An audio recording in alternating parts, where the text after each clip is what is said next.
Hello. The last time I was on stage at Pocket Gamer Connects, there's this clock here that blinks very kind of slightly menacingly if you go over 10 minutes. So I'm going to keep this very short, very simple, and apologies in advance for the terrifying visage that might appear on these screens. That's my parents' fault. I apologise for that. So we have 10 minutes, so I'm going to give you 5 tips for success in Japan, 5 tips for succeeding in Korea, and that's it. Apart from one bonus tip, which is to launch on Android. I make no apologies for the fact that we recommend launching on Android because that's where the market's going. That's where most of our business comes from. So apologies, though, if my advice is slightly Android focused. So 5 tips for succeeding in Japan. Here they are. Release a new APK, keep it simple, create a buzz, keep adding content, and give it a boost. That's it, I'm done. But in a bit more detail, the benefits of releasing a new APK are first that you get a benefit to user acquisition. So the first 30 days of any kind of user acquisition activity on Google Play in Japan is it gets a real benefit from the top new free ranking, and also you're more likely to get kind of featured by Google Play.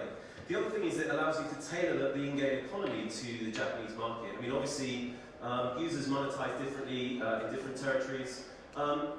I don't like the idea either of kind of shaking your users out, but it is worth pointing out that Japanese users are more willing to spend in the game, so you know you can be a bit more unforgiving about how you monetize them.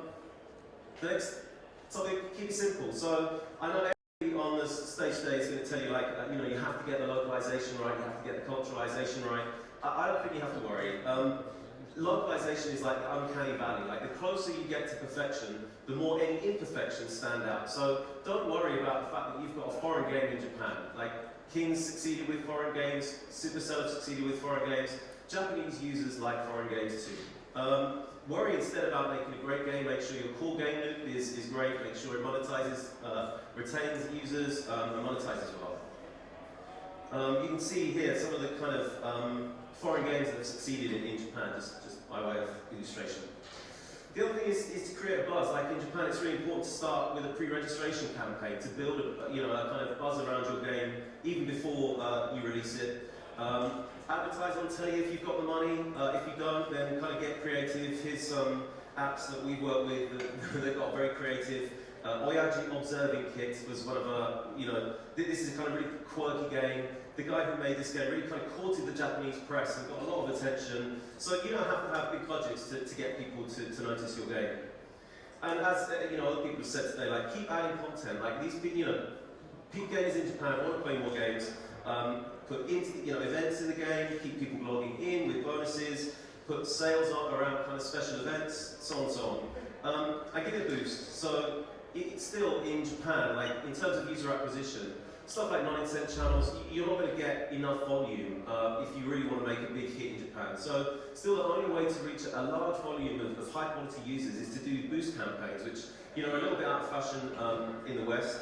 But again, if you keep adding content and you time your events around your user acquisition campaign around events, you'll get a big kind of uplift on your user front there.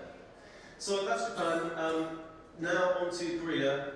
Again, start with a bang, support your users, go non-mobile, launch on Kakao, or don't, I don't mind, and make a high-end game. So again, start with a bang. So as people have pointed out, Korean games are very fickle, very demanding. There's a ton of content coming out in Korea. If your game does not get off to a good start, people will stop playing it and move on to the next trend. So you do everything you can to keep them happy. Daily login bonuses, in-game events right from the start.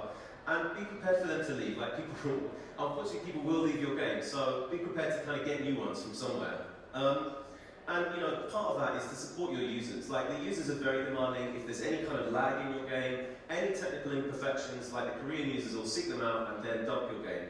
So make sure that you've got like great customer support, like in near real time. Make sure that you're replying to your customers, that you're showing them love and affection, and probably do it in Korean. And again, as other people have said, like it's important to when you're marketing the games in Korea to think about non-mobile sources. Like there's a lot of kind of viral activity, pre-registration campaigns, cultivate like websites and community sites, court the press, get a spokesperson, get a famous person to be the face of your game, and use social networks, use billboards, use tele, use every kind of channel that you can to your own advantage. Again, like Kakao is a bit like, you know, the elephant in the room. Like, Kakao does dominate the charts, but there's no kind of simple solution to whether you should or should not go with Kakao. The big benefit from Kakao is that you'll get a massive, benefit in terms of user acquisition. Like, users will discover your game on Kakao, you'll get a large boost in terms of users. But the other thing is that Kakao also has a ton of new content coming in. So, you know, you'll only get that boost for a short amount of time. And if you don't go with Kakao, you'll have to kind of find other sources, to get your game discovered, but it's not impossible. And, you know, the other thing about Korean users is they're very demanding. Make your game high-end. Talked about Blade, you know, it's a very kind of technically accomplished game. Even simple board games on mobile apps, on mobile phones in Korea are kind of high-end, very graphically rich. And again, like, you can't afford to have any kind of technical slip-ups, any lag. And just a note there as well, I guess RPGs and strategy games are still dominant at the moment on Kakao, but again, the market moves very fast. So that's just about all the advice I have for Korea and Japan. Apart from one other thing, 5 tips are never enough, so you need to find a great partner. So, you know, like, to whatever extent you're going to kind of release your games in Japan or Korea, you're definitely going to need some kind of local assistance, you're going to need some kind of presence on the ground there. Metaps, you know, we want to help Android developers reach into Asia. We've got people in Korea, Japan, we've got all these offices, so please do come and reach out to us if you're at all interested in Asia. We've got a ton of information and we can definitely help. So I hope that was useful, and I've managed to make up 3 minutes, so we can get to the party sooner. Okay, thanks guys, cheers.